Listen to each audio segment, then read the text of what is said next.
When you look out at the world, onto nature and its indescribable wonder and beauty, do you see money? Well, maybe you should. Look at those fish. Wait, look again. How about that rain cloud over there?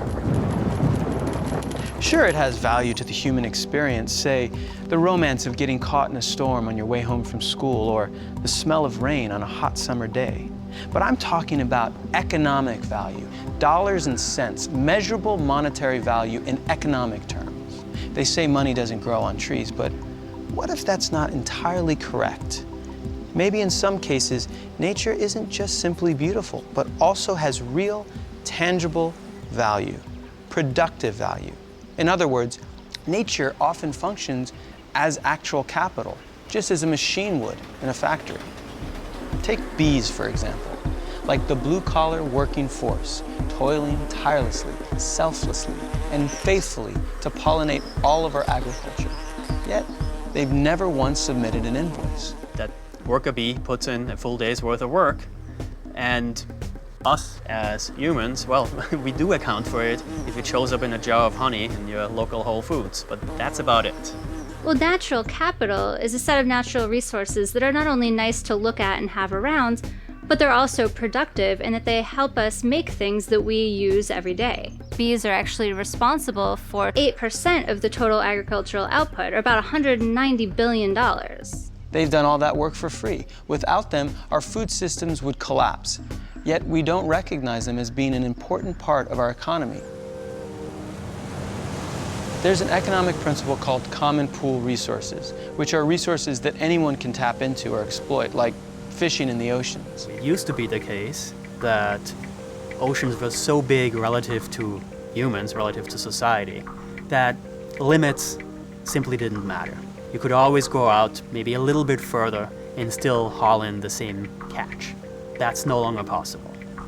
By now we have the technology to exploit oceans to an extent that has never been possible before. And all of a sudden we get a problem typically referred to as the tragedy of the commons, where these common pool resources get overused. For example, you can think about Boston Common, founded in 1634 as a place for cows to graze. For a while this worked well, people would bring their cows, it was free and open to everyone. But as there got to be more cows, overgrazing became a problem. If there were a bank account, let's say, where everyone had an ATM card, eventually, and probably sooner than later, everyone would take advantage, take out all the money, and the account would be overdrawn. We don't price nature. We don't account for the hidden economic value of nature. Like the northeastern trade winds delivering 20 billion tons of water vapor from the Amazon to South America. That's $240 billion of economic value. But how do we put a price tag on the rainforest itself? All the rich life within it. It's hard to put a value on these details, but we have to start in order to measure the true cost of damages that businesses put onto society and make sure they pay the bill, not us. Every ton of CO2 emitted into the atmosphere today causes about $40 worth of damages. Policymakers and conservationists have started introducing this concept of carbon markets, or sometimes called green markets.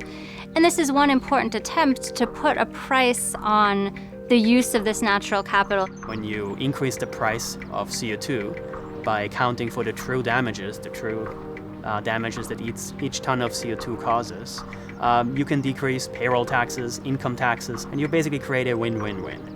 It's a win for employment, it's a win for the economy, it's a win for the planet.